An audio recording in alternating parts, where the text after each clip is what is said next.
ಸುದ್ದಿಗೋಷ್ಠಿ ಈ ವಿಷಯ ತಿಳಿಪಾಯಿನ ಉಳ್ಳಾಲ ತಾಲೂಕು ಗ್ಯಾರಂಟಿ ಅನುಷ್ಠಾನ ಸಮಿತಿಯ ಅಧ್ಯಕ್ಷರು ರಫೀಕ್ ಅಮ್ಲಮಗರು ಉಳ್ಳಾಲ ತಾಲೂಕು ಸುಮಾರು 29,415 ಬಿಪಿಎಲ್ ಪಡಿತರುಳ್ಳರು ಇನ್ನಿಟ್ಟು 400 ಇರುವ ಪಡಿತರ ಚೀಟಿನ ದಿಂಜ ಮಾನದಂಡಲದ ಆಧಾರದ ಮಿತ್ತು ಅಮಾನತಳಿದಿದ್ದರು ಅತ್ತಂದೆ 7,553 ಬಿಪಿಎಲ್ ಪಡಿತರೇನು ಗ್ರಾಮ ಆಡಳಿತಾಧಿಕಾರಿನ ವರದಿಗಾದ ಕಡಪುಡುಂಡು ಕೇಂದ್ರಕ್ಕೆ ಸೇವಾ ತೆರಿಗೆ ಕಟ್ಟಿನಕ್ಲೇನು ಅಮಾನತಳಿದಿದ್ದು ಇಲ್ಲು ಕಟ್ಟಣ ಉದ್ದೇಶದ್ದು ಬ್ಯಾಂಕ್ ಸಾಲ ಪಡೆಯರ ದಿಂಜ ಕುಟುಂಬಸ್ಥರು ಸೇವಾ ತೆರಿಗೆಯನ್ನು ಪಾವತಿಸಾದರು ಅವಿತು ಮಿತ್ತು ಮಾನದಂಡ ಪ್ರಯೋಗ ಸೂಕ್ತ ಆತು ಅಮಾನತುಡಿದಿನ ಪಡಿತನ ಚೀಟಿದಾರನ ವರದಿನ ಆಯ್ನಾತು ಬೇಗ ಸಂಗ್ರಹಿಸಾದು ಸರಿ ಮಲ್ಪಡು ಅತ್ತಂದೆ ವರದಿಗಾದ ಕಾದಿರಿ ಸಾಯಿನ 7,553 ಬಿಪಿಎಲ್ ಪಡಿತನ ವಿವರಲೇನು ಸರಿ ಮಲ್ತದ ಯೋಜನೆಲಿದ್ದು ವಂಚಿತರಾವನ್ಲಕ ಕ್ರಮ ಕೈಗೊಂಡಾತಂಡು ಈತನಿಂಗನೆ ಉಳ್ಳಾಲ ತಾಲೂಕು ಗ್ಯಾರಂಟಿ ಅನುಷ್ಠಾನ ಸಮಿತಿ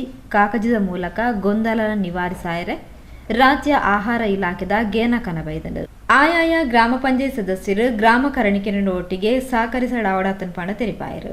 ಶ್ರೀ ಸಿದ್ದರಾಮಯ್ಯ ನೇತೃತ್ವದ ಕರ್ನಾಟಕ ಸರ್ಕಾರ ಚುನಾವಣೆ ಮುಂಚಿತವಾಗಿ ಏನು 5 ಗ್ಯಾರಂಟಿ ಯೋಜನೆಗಳನ್ನು ಘೋಷಿಸಿದೆಯೋ ಆ 5 ಗ್ಯಾರಂಟಿ ಯೋಜನೆಗಳನ್ನು ಅನುಷ್ಠಾನ ಮಾಡಿರುತ್ತದೆ. ಅದಕ್ಕಾಗಿ ರಾಜ್ಯ ಸರ್ಕಾರಕ್ಕೆ ಉಳ್ಳಾಲ ತಾಲೂಕು ಗ್ಯಾರಂಟಿ ಅನುಷ್ಠಾನ ಸಮಿತಿ ವತಿಯಿಂದ ಹೃತ್ಪೂರ್ವಕ ಅಭಿನಂದನೆಗಳನ್ನು ಸಲ್ಲಿಸುತ್ತೇವೆ. ಈಗ ಈ ಪತ್ರಿಕಾ ಮುಖಾಂತರ ಮಾಹಿತಿ ನೀಡಲಿಕ್ಕೆ ಉದ್ದೇಶ ಏನೆಂದರೆ, ನಮ್ಮ ಉಳ್ಳಾಲ ತಾಲೂಕಿನಲ್ಲಿ 29,415 ಬಿಪಿಎಲ್ ಕಾರ್ಡ್ದಾರರಿದ್ದಾರೆ. ಈಗಾಗಲೇ ಸರ್ಕಾರ ಘೋಷಿಸಿ ಅದರಲ್ಲಿ ಯಾರು ಶ್ರೀಮಂತರಿದ್ದಾರೆ ಅವರನ್ನು ಆ ಬಿಪಿಎಲ್ ಕಾರ್ಡಿನ ಪಟ್ಟಿಯಿಂದ ತೆಗೆಯಬೇಕಂತ ಸರ್ಕಾರ ಘೋಷಿಸಿದೆ. ಯಾರಿಗೂ ಶ್ರೀಮಂತರ ಕೈಯಲ್ಲಿದ್ರೆ ಮಾತ್ರ. ಆದರೆ ರಾಜ್ಯ ಆಹಾರ ಇಲಾಖೆಯ ಅಧಿಕಾರಿಗಳ ನಿರ್ಲಕ್ಷ್ಯದಿಂದಂತಲೇ ಹೇಳ್ಬಹುದು. ಆ ಒಂದು ಕಾರಣದಿಂದ ಈಗಾಗಲೇ 420 ಬಿಪಿಎಲ್ ಕಾರ್ಡ್ ಅನ್ನು ಅಮಾನತಿನಲ್ಲಿ ಇರಿಸಲಾಗಿದೆ, ಕ್ಯಾನ್ಸಲ್ ಮಾಡಲಿಲ್ಲ. ಅಮಾನತ್ ಅಂದರೆ ತಾತ್ಕಾಲಿಕ ಅದನ್ನು ಸರ್ವೆ ಮಾಡಿಸಿ ಮತ್ತೆ ಅದನ್ನು ಲೋಪದೋಷ ಏನಿದೆ ಅದನ್ನು ಸರಿಪಡಿಸುವ ಉದ್ದೇಶದಿಂದ ಅಮಾನತಿನಲ್ಲಿ ಇರಿಸಲಾಗಿದೆ. ಉಳಿದ 7,563 ಬಿಪಿಎಲ್ ಕಾರ್ಡ್ ಅನ್ನು ಆಯಾ ವಿಎನ್ ಅವರ ಮುಖಾಂತರ ಸರ್ವೆ ಮಾಡಿಸಿ ಸರಿ ಇದ್ದರೆ ಅವರು ಬಿಪಿಎಲ್ ಕಾರ್ಡ್ ಮುಂದುವರಿಸಲಿಕ್ಕೆ ಮತ್ತು ಏನಾದರೂ ಅದರ ಲೋಪದೋಷಗಳಿದ್ದರೆ ಅದನ್ನು ರದ್ದುಗೊಳಿಸಲಿಕ್ಕೆ ಈಗಾಗಲೇ ಆದೇಶ ಮಾಡಿರುತ್ತಾರೆ. ಈ 7,535 ಏನಿದೆ 553 ಅದನ್ನು ನಾವು ಸ್ವಾಗತ ಮಾಡ್ತೇವೆ. ಅದು ಅವರು ಸರ್ವೆ ಮಾಡ್ತಾರೆ, ಅದರಲ್ಲಿ ಏನಿದೆ ಲೋಪದೋಷ ಅದನ್ನು ಸರಿಪಡಿಸಲಿ, ಅದರ ನಮ್ಮದು ಅಭ್ಯಂತರ ಇಲ್ಲ. ಆದರೆ 420 ಬಿಪಿಎಲ್ ಚೀಟಿದ ಅಂಚೆ ಇದು ನಮ್ಮ ಕಾರ್ಡ್ದಾರರನ್ನು ಅಮಾನತಿನಲ್ಲಿರಿಸಿದ್ದಾರೆ. ಅದನ್ನು ಆದಷ್ಟು ಬೇಗ ರಾಜ್ಯ ಸರ್ಕಾರ ಸರಿಪಡಿಸಬೇಕಂತ ನಾವು ಈ ಮೂಲಕ ಕೇಳಿಕೊಳ್ಳುತ್ತೇವೆ. ಯಾಕೆಂದರೆ 420ರಲ್ಲಿ ಅದರಲ್ಲಿ ಏನು IT ರಿಟರ್ನ್ ಮತ್ತೆ ಇನ್ನಿತರ ಕೆಲವು ಕಾರಣಗಳು ತೋರಿಸ್ತದೆ. ಆದರೆ ಕೆಲವು ಮನೆ ಕಟ್ಟಲಿಕ್ಕೋಸ್ಕರ 1 ಲಕ್ಷ ನ್ಯಾಷನಲ್ ಬ್ಯಾಂಕ್ ಅಲ್ಲಿ ಲೋನ್ ತೆಗಿಬೇಕಾದ್ರೆ IT ಕೇಳ್ತದೆ. ಅದಕ್ಕಾಗಿ ಏನ್ ಮಾಡ್ತಾರೆ ಪಾಪ ಹೋಗಿ IT ರಿಟರ್ನ್ 1 ವರ್ಷಕ್ಕೋಸ್ಕರ ಮಾಡ್ತಾರೆ, ಇಲ್ಲ 2 ವರ್ಷಕ್ಕೋಸ್ಕರ ಮಾಡ್ತಾರೆ. ಅದು 10 ವರ್ಷ ಕಳೆದಿರಬಹುದು, ನಂತರ ಅವರಿಗೆ IT ವಿಷಯನೇ ಮಾಹಿತಿ ಇರುವುದಿಲ್ಲ. ಆ ಕಾರಣದಿಂದ ಕ್ಯಾನ್ಸಲ್ ಆಗಿದೆ. ಆದ್ದರಿಂದ ಇದನ್ನು ರಾಜ್ಯ ಸರ್ಕಾರ ಸರಿಪಡಿಸಬೇಕೆಂದು ಈ ಮೂಲಕ ನಾವು ಒತ್ತಾಯಿಸುತ್ತೇವೆ. ಅದೇ ರೀತಿ ಈ ಉಳಿದ ಏನು 7,553 ಕಾರ್ಡ್ಗಳ ಸರ್ವೆ ಮಾಡಲಿಕ್ಕೆ ಆದೇಶಿಸಿದ್ದಾರೆ. ಆಯಾ ಗ್ರಾಮ ಪಂಚಾಯತಿನ ನಮ್ಮ ಎಲ್ಲ ಸದಸ್ಯರು ವಿಆರ್ ಅವರನ್ನು ಸಂಪರ್ಕಿಸಿ ಆಯಾ ಮನೆಗೆ ತಾವು ಸಹ ಭೇಟಿ ಮಾಡಬೇಕು. ಅದರ ಎಲ್ಲ ಮಾಹಿತಿ ನನ್ನ ಹತ್ರ ಇದೆ, ತಮಗೆ ನಾವು ಕೊಡ್ತೇವೆ. ಅವರ ಮೊಬೈಲ್ ನಂಬರ್ ಮತ್ತೆ ಅವರ ಅಡ್ರೆಸ್ PDF ಮಾಡಿದ್ದಾರೆ, ಅದು ತಮಗೆಲ್ಲ ಕಳಿಸ್ತೇವೆ. ಆದ್ದರಿಂದ ಈ ಮಾಧ್ಯಮ ಮುಖಾಂತರ ರಾಜ್ಯ ಸರ್ಕಾರದ ನಮ್ಮ ಬೇಡಿಕೆ ಏನೆಂದರೆ, ಈ ಗೊಂದಲವನ್ನು, ಈ ರೇಷನ್ ಕಾರ್ಡಿನ ಏನು ಗೊಂದಲ ಗೊಂದಲ ಇದೆ, ಶೀಘ್ರದಲ್ಲಿಯೇ ಅದು ಸರಿಪಡಿಸಬೇಕು. ಮತ್ತೆ ಪತ್ರದ ಮೂಲಕ ಸಹ ನಾವು ಮನವಿ ಮಾಡ್ತೇವೆ ರಾಜ್ಯ ಸರ್ಕಾರಕ್ಕೆ. ಉಲ್ಲಾಲ ಗ್ಯಾರಂಟಿ ಅನುಷ್ಠಾನ ಸಮಿತಿ ವತಿಯಿಂದ ಪತ್ರದ ಮೂಲಕ ರಾಜ್ಯ ಸರ್ಕಾರಕ್ಕೆ, ಆಹಾರ ಸಚಿವರಿಗೆ ಸಹ ನಾವು ಮನವಿ ಮಾಡುತ್ತೇವೆ ಈ ಸಮಯದಲ್ಲಿ ನಾವು ಹೇಳಲಿಕ್ಕೆ ಇಚ್ಛಿಸ್ತೇವೆ. ತಾಲೂಕು ಉಲ್ಲಾಲ ತಾಲೂಕು, ಅದರಲ್ಲಿ 17 ಗ್ರಾಮ ಪಂಚಾಯತ್ ಬರ್ತದೆ, 1 ನಗರಸಭೆ, 1 ಪಟ್ಟಣ ಪಂಚಾಯತ್, 1 ಪುರಸಭೆ. 7,563 ಪ್ಲಸ್ 420 ಅಮಾನತಿನಲ್ಲಿ ಇರಿಸಲಾಗಿದೆ. ಉಳಿದ 7,563 ಸರ್ವೆಗೆ ಇಟ್ಟಿದ್ದಾರೆ.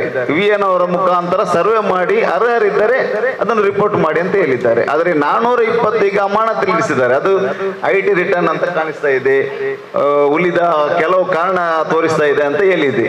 ಅದೊಂದು 80% ಸರಿ ಆಗ್ಬೋದು. ಈ ಏನು 7,563ರಲ್ಲಿ 80% ಸರಿಯಾಗಬಹುದು.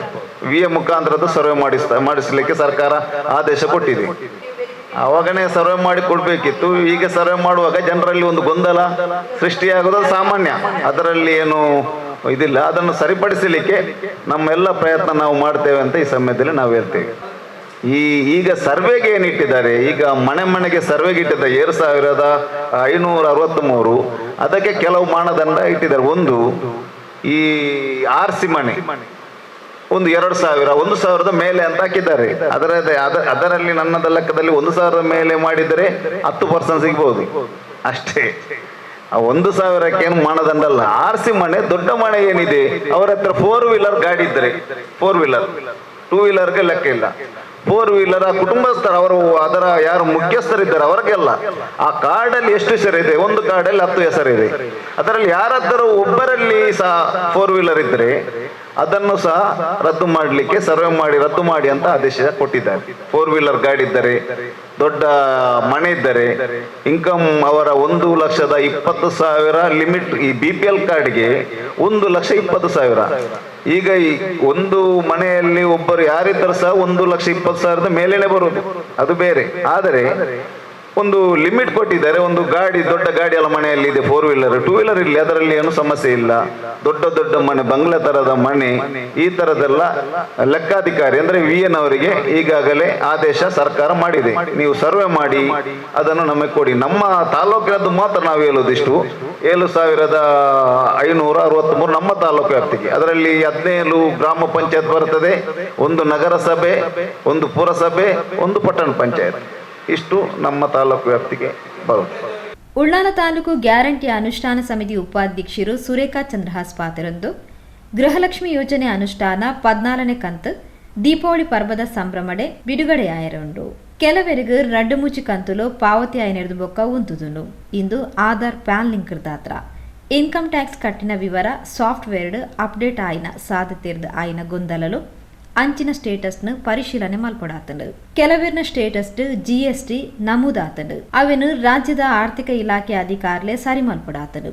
ಅಂಚಿನ ಫಲಾನುಭವಿಲು ತೊಕ್ಕೋಡು ಸೇವಾ ಸೌಧದ ಮೂಜನೆ ಮಹಡಿಡು ನವೆಂಬರ್ ತಿಂಗಳನರ್ದು ಶುರುವಾಪಿನ ಗ್ಯಾರಂಟಿ ಅನುಷ್ಠಾನ ಕಚೇರಿ ಅತ್ತಂಡ ಗ್ಯಾರಂಟಿ ಅನುಷ್ಠಾನ ಸಮಿತಿ ಸದಸ್ಯರ ಸಂಪರ್ಕಿ ಸೌಲಭ್ಯ ತೆರೆಪಾಯಿರು. ಮೊದಲನೇದಾಗಿ ಮಹಿಳೆಯರು ಸಬಲೀಕರಣ ಆಗಬೇಕು, ಆರ್ಥಿಕವಾಗಿ ಸದೃಢರಾಗಬೇಕು ಅನ್ನೋ ಉದ್ದೇಶದಿಂದ ಈ ಒಂದು ಗೃಹಲಕ್ಷ್ಮಿ ಅನ್ನುವಂಥ ಒಂದು ಒಳ್ಳೆಯ ಯೋಜನೆಯನ್ನು ಇವತ್ತು ಅನುಷ್ಠಾನ ಮಾಡಿದೆ. ತಮಗೆಲ್ಲರಿಗೂ ಗೊತ್ತಿರಬಹುದು, ಇವತ್ತು 13ನೇ ಕಂತು ಕೂಡ ಬಿಡುಗಡೆ ಆಯಿತು. 14ನೇ ಕಂತಿಗೆ ಈಗಾಗಲೇ ದೀಪಾವಳಿಯ ಒಂದು ಸಂಭ್ರಮದ ಸಮಯದಲ್ಲಿ ಅದನ್ನು ಕೂಡ ಇವತ್ತು ಇದು ಮಾಡ್ತಾರೆ, ಇಂಪ್ಲಿಮೆಂಟ್ ಮಾಡ್ತಾರೆ. ಆದ್ದರಿಂದ ಇನ್ನು ಕೆಲವು ಅದರಲ್ಲಿ ಸಮಸ್ಯೆ ಇದ್ದವರು ಇದ್ದಾರೆ, ಇಲ್ಲ ಅಂತ ಹೇಳುವುದಿಲ್ಲ. ಈಗಾಗಲೇ ಕೆಲವರಿಗೆ ಅದರಲ್ಲಿ 2-3 ಕಂತು ಬಂದು ಅಥವಾ 4-5 ಕಂತು ಬಂದಾಗ ಪೆಂಡಿಂಗ್ ಆದವರು ಇದ್ದಾರೆ. ಅದು ಸಿಸ್ಟಮ್ ಅಲ್ಲಿ ಅವರಿಗೆ GST ಅಂತೇಳಿ ತೋರಿಸ್ತಾ ಉಂಟು. ಆದ್ದರಿಂದ ದಯವಿಟ್ಟು ಅಂತವರು ಯಾರಾದರೂ ಅಂತ ಇದ್ರೆ, ಫಲಾನುಭವಿಗಳು ಇದ್ರೆ, ನಮ್ದು ನೆಕ್ಸ್ಟ್ ನಮ್ಮ ಆಫೀಸ್ ಇದೇ ಒಂದು ಕಟ್ಟಡದ ಮೇಲ್ಗಡೆಯಲ್ಲಿ ಆಗ್ತದೆ. ಈ ಸಂಬಂಧಪಟ್ಟಂತ ಯಾರು ಫಲಾನುಭವಿಗಳಿದ್ದಾರೆ ಅವರು ಇಲ್ಲಿ ನಮ್ಮ ಆಫೀಸ್ ತೆರೆದಾಗ ಇಲ್ಲಿಗೆ ಬಂದು ಅದರ ಒಂದು ಸ್ಟೇಟಸ್ ಅನ್ನು ಚೆಕ್ ಮಾಡಬೇಕಂತೇಳಿ ನಾವು ಈ ಸಂದರ್ಭದಲ್ಲಿ ಕೇಳ್ಕೊಳ್ತಾ ಇದ್ದೇವೆ. ಇನ್ನೊಂದು ನಮಗೆ ಶಕ್ತಿ ಯೋಜನೆ, ಇದು ಕೂಡ ಮಹಿಳೆಯರಿಗೆ ಇವತ್ತು ಬಹಳಷ್ಟು ಒಳ್ಳೆಯ ಒಂದು ಯೋಜನೆ ಅಂತ ಹೇಳ್ಬೋದು. ನಮಗೆ ಇಲ್ಲಿ ಇದು ಅನ್ವಯಿಸುವುದಿಲ್ಲ, ಯಾಕೆಂತೇಳಿ ನಾವು ಕೇರಳ ಕರ್ನಾಟಕದ ಒಂದು ಗಡಿ ಭಾಗದಲ್ಲಿ ಇರುವುದರಿಂದ ನಮಗೆ ಇಲ್ಲಿ ಇಂಟರ್ ಸ್ಟೇಟ್ ಆಗಿರುವುದರಿಂದ ನಮಗೆ ಇದು ಅನ್ವಯಿಸುವುದಿಲ್ಲ. ಅದನ್ನು ಬೇರೆ ಕಡೆಗಳಲ್ಲಿ ಇದು ಬಹಳಷ್ಟು ಒಳ್ಳೆಯ ಒಂದು ಯೋಜನೆಯಾಗಿದೆ. ಇವತ್ತು 99.5% ಇದರ ಇದನ್ನು ನಮ್ಮ ಮಹಿಳೆಯರು ಇವತ್ತು ಪಡ್ಕೊಳ್ತಾ ಇದ್ದಾರೆ. ಈಗಾಗಲೇ ತಮಗೆಲ್ಲರಿಗೂ ತಿಳ್ಕೊಳ್ಳಿರುವಂಥ ಇನ್ನೊಂದು ನಮ್ಮದು ಗೃಹ ಜ್ಯೋತಿ ಒಂದು ಯೋಜನೆ, ಇದು ಕೂಡ ಸಾಧಾರಣವಾಗಿ 99.5% ಇವತ್ತು ಒಳ್ಳೆಯ ರೀತಿಯಲ್ಲಿ ಇಂಪ್ಲಿಮೆಂಟ್ ಆಗಿದೆ. ಇನ್ನು ನೆಕ್ಸ್ಟ್ ನಮ್ಮ ಯುವ ಜನತೆಗೆ ಅಂದರೆ ಕೆಲಸ ಯಾರು ಡಿಪ್ಲೊಮಾ ಆಗಿ ಇಂಥ ನಮ್ಮ ವಿದ್ಯಾರ್ಥಿಗಳಿದ್ದಾರೆ ಕೆಲಸಗಳಿಲ್ಲದೆ ಅವರಿಗೆ ಯುವ ಶಕ್ತಿ ಅನ್ನೋಂಥ ಯೋಜನೆ ಯುವ ನಿಧಿ, ಇದು ಕೂಡ ಒಳ್ಳೆಯ ರೀತಿಯಲ್ಲಿ ಇವತ್ತು ಇಂಪ್ಲಿಮೆಂಟ್ ಆಗ್ತಾ ಇದೆ. ಇನ್ನೊಂದು ಅನ್ನಭಾಗ್ಯ, ಈಗಾಗಲೇ ನಾವು ಅನ್ನಭಾಗ್ಯ ಒಂದು ಯೋಜನೆ ಬಗ್ಗೆ ಈಗಾಗಲೇ ಅಧ್ಯಕ್ಷರು ಮಾತಾಡಿದ್ದಾರೆ. ಅದರಲ್ಲಾಗತಕ್ಕಂಥ ತೊಡಕುಗಳ ಬಗ್ಗೆ ಕೂಡ ಹೇಳಿದ್ದಾರೆ. ಅದರಲ್ಲಿ ಕೂಡ ಏನಾದರೂ ತೊಂದರೆ ಇದ್ರೆ ಖಂಡಿತವಾಗಿಯೂ ನಮ್ಮಲ್ಲಿ ಇನ್ನು ಕೆಲವೇ ತಿಂಗಳುಗಳು, 1-2-3 ತಿಂಗಳಲ್ಲಿ ನಮ್ಮ ಆಫೀಸಲ್ಲಿ ಉದ್ಘಾಟನೆ ಆಗುತ್ತೆ. ಅದರ ನಂತರ ಇದರಲ್ಲಿ ಸ್ಟಾಫ್ ಇರ್ತಾರೆ. ಅದನ್ನು ಸಂಬಂಧಪಟ್ಟಂತೆ ಯಾರಾದರೂ ಇಂಥ ತೊಡಕು, ಕೆಲವು ಟೆಕ್ನಿಕಲ್ ಪ್ರಾಬ್ಲಮ್ ಇಂದ ಇರ್ಬೋದು, ಇಂಥ ಪ್ರಾಬ್ಲಮ್ಗಳು ಯಾರಾದರೂ ಇದ್ರೆ ಖಂಡಿತವಾಗಿ ಇಲ್ಲಿ ಬಂದು ಅದನ್ನು ಸರಿಪಡಿಸಬೇಕಾದ ಈ ಸಂದರ್ಭದಲ್ಲಿ ಕೇಳಿಕೊಳ್ತಾ ಇದ್ದೇನೆ ಅವಕಾಶಕ್ಕಾಗಿ. ಅದೆಂತ ಗೊತ್ತಾ, ಕೆಲವರದ್ದು ಲೋನ್ ಎಲ್ಲ ತೆಗೆದವರು ಇರ್ತಾರಲ್ಲ, ಕೆಲವರು ಲೋನೇ ತೆಗಿಲಿಲ್ಲ, ಅಂಥವ್ರಿಗೆ ಕೂಡ ಸಿಸ್ಟಮಲ್ಲಿ GST ತೋರಿಸ್ತಾ ಉಂಟು. ಅದನ್ನು ಅವರು ಏನು ಹೇಳಿದ್ದಾರೆ ಅಂತ ಹೇಳಿದ್ರೆ, ಮಹಿಳಾ ಮತ್ತು ಮಕ್ಕಳ ಕಲ್ಯಾಣ ಇಲಾಖೆಗೆ ಹೋಗಿ ನಾವು NOC ತಕೊಂಡು ಅಪ್ಡೇಟ್ ಮಾಡಲಿಕ್ಕೆ ಹೇಳಿದ್ದಾರೆ. ಬಟ್ ಹಾಗೆ ಮಾಡಿದ್ರು ಕೂಡ ಅದು ಪುನಃ GST ತೋರಿಸ್ತಾ ಉಂಟು. ಅದು ಸರ್ಕಾರದ ಮಟ್ಟದಲ್ಲಿ ಅದನ್ನು ಸರಿಯಾಗಬೇಕೇ ವಿನಃ ಅದು ಸಿಸ್ಟಮಿಂದಲೇ ಹೋಗಬೇಕು. ಹಾಗಾದ್ರೆ ಸರ್ಕಾರ ಮಟ್ಟದಲ್ಲಿ ಅದು ಸರಿಯಾಗಬೇಕು. ಇದು ಈಗಾಗಲೇ ಸರ್ಕಾರಕ್ಕೆ ಇದೊಂದು ಹೋಗಿದೆ, ಇದೊಂದು ಪ್ರಾಬ್ಲಮ್ ಉಂಟಂದ್ರೆ ಹೋಗಿದೆ. ಖಂಡಿತವಾಗಿ ಅದನ್ನು ಸರಿಪಡಿಸ್ತಾರೆ ಅನ್ನುವಂಥ ನಂಬಿಕೆ ನಮಗೆ ಇದೆ. ಉಳ್ಳಾಲ ತಾಲೂಕು ಗ್ಯಾರಂಟಿ ಅನುಷ್ಠಾನ ಸಮಿತಿದ ಸದಸ್ಯರು ವಿಲ್ಫ್ರೆಡ್ ಡಿಸೋಜಾ, ದೇವಾನಂದ ಶೆಟ್ಟಿ, ಜಸಿಂತಾ ಮೆಂಡೋನ್ಸಾ, ರೇವತಿ ವಿಶ್ವನಾಥ್, ಸಲಾಂ ಕೇಸಿರೋಡ್ ಸುದ್ದಿಗೋಷ್ಠಿ ಒಟ್ಟಿಗೆ ಇದ್ದರು. ವಿಲ್ಫ್ರೆಡ್ ಡಿಸೋಜಾ, ಸೋಲ್ಮೆ ಸಂದಾಯರು. ಕರ್ನಾಟಕ ಸರ್ಕಾರದ ಘನ ಸರ್ಕಾರದ ಪಂಚ ಗ್ಯಾರಂಟಿಯ ಇವತ್ತೊಂದು ಮಾಧ್ಯಮ ಮುಖಾಂತರ ಬಡ ಜನರಿಗೆ ಗೃಹಲಕ್ಷ್ಮಿ ಮತ್ತು ಯುವ ಜ್ಯೋತಿ, ಗೃಹ ಜ್ಯೋತಿ, ಯುವ ಶಕ್ತಿ ಪ್ರತಿಯೊಂದು ಕೂಡ ನಮ್ಮ ಸರ್ಕಾರ ಈ ಸರ್ಕಾರ ಮಾಡಿಕೊಟ್ಟಂಥ ಬಡ ಮಹಿಳೆಯರಿಗೆ, ಬಡ ಕುಟುಂಬದವರಿಗೆ ಮಾಡಿಕೊಟ್ಟಂಥ ನಮ್ಮ ಸರ್ಕಾರಕ್ಕೆ ನಾನು ಅಭಿನಂದನೆ ಸಲ್ಲಿಸ್ತಿದ್ದೇನೆ. ಇವತ್ತು ಮಾಧ್ಯಮ ಮುಖಾಂತರ ಹೇಳುವುದೇನೆಂದರೆ, BPL APL ಅನ್ನು ಸರಿಯಾಗಿ ಬಡವರಿಗೆ BPL ಸಿಗುವ ಹಾಗೆ ಸರ್ಕಾರ ತನಿಖೆ ಮಾಡಿ ಮುಂದಿನ ದಿನದಲ್ಲಿ ಎಷ್ಟೋ ಜನರಿಗೆ ಇವತ್ತು ಕಾರ್ಡ್ ಇಲ್ಲದೆ ತುಂಬ ಕಷ್ಟದಲ್ಲಿದ್ದಾರೆ. ಅಂಥವರಿಗೆ ಆದಷ್ಟು ಬೇಗ APL ಅನ್ನು ಕೂಡ BPL ಅನ್ನು ಕಾರ್ಡ್ ಸರಿಪಡಿಸಿ ಮಾಡುವ ಹಾಗೆ ನನ್ನ ಒಂದು ಬೇಡಿಕೆ. ಇವತ್ತು ಈ ಸಭೆಯಲ್ಲಿ ಮಾತಾಡೋದು ಏನಂದರೆ, ತಾಲೂಕು ಮಟ್ಟದ ಜಿಲ್ಲಾ ಮಟ್ಟದ ಸಮಿತಿಯ ಸದಸ್ಯರಾದ ಸುರೇಖಾ ಚಂದ್ರಸ್ ಇದ್ದಾರೆ, ಅವರಿಗೆ ನಾನು ಧನ್ಯವಾದ ಹೇಳ್ತಿದ್ದೇನೆ. ಹಾಗೂ ನಮ್ಮ ಉಳ್ಳಾಳ ತಾಲೂಕು ಮಟ್ಟದ ಅಧ್ಯಕ್ಷರಾದ ಆಮ್ಲಮುಗರ್ ಮಾಜಿ ಅಧ್ಯಕ್ಷರಾದ ರಫೀಕ್ ಅವರಿದ್ದಾರೆ, ಅವರಿಗೆ ನಾನು ಧನ್ಯವಾದ ಹೇಳ್ತಿದ್ದೇನೆ. ಕೊಣಜೆ ಪಂಚಾಯತಿನ ಸದಸ್ಯರಾದ ತಾಲೂಕು ಪಂಚಾಯತ್ ಮೆಂಬರಾದ ತಾಲೂಕು ಪಂಚ ಗ್ಯಾರಂಟಿ ಸದಸ್ಯರಾದ ದೇವನ ಶೆಟ್ಟಿ ಇದ್ದಾರೆ, ಅವರಿಗೆ ನಾನು ಧನ್ಯವಾದ.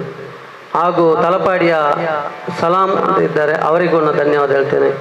ಕೋಟೆಕರ್ ಗ್ರಾಮ ಸಮಿತಿಯ ತಾಲೂಕು ಪಂಚ ಗ್ಯಾರಂಟಿ ಸದಸ್ಯರಾದ ಜಸಿಂತಾ ಅವರಿದ್ದಾರೆ, ಅವರಿಗೆ ಧನ್ಯವಾದ ಹೇಳ್ತಿದ್ದೇನೆ. ಹಾಗೂ ಸೋಮೇಶ್ವರ ಗ್ರಾಮದ ರೇವತಿ ಅವರಿದ್ದಾರೆ, ಅವರಿಗೂ ಕೂಡ ನಾನು ಧನ್ಯವಾದ ಹೇಳ್ತಿದ್ದೇನೆ. ಹಾಗೂ ಮಾಧ್ಯಮ ಮಿತ್ರದವರಿಗೆ ಸಹ ಅಭಿನಂದನೆ ಹೇಳ್ತಿದ್ದೇನೆ.